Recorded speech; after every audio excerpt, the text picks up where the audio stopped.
મારી ઉંમર અત્યારે 55 વર્ષ છે। આથી 1.5 વર્ષ પહેલાં મને પગમાં જમણા પગમાં મને બહુ જ દુખાવો થતો હતો।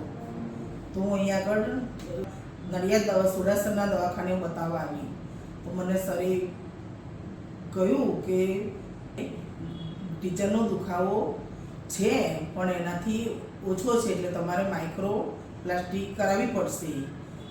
અને મને અત્યારે પણ સારું છે। હું અત્યારે નીચે બેસું છું, અહીંયા નીચે બેસી શકાય છે મારાથી। મને કોઈ પણ પેન નથી થતું।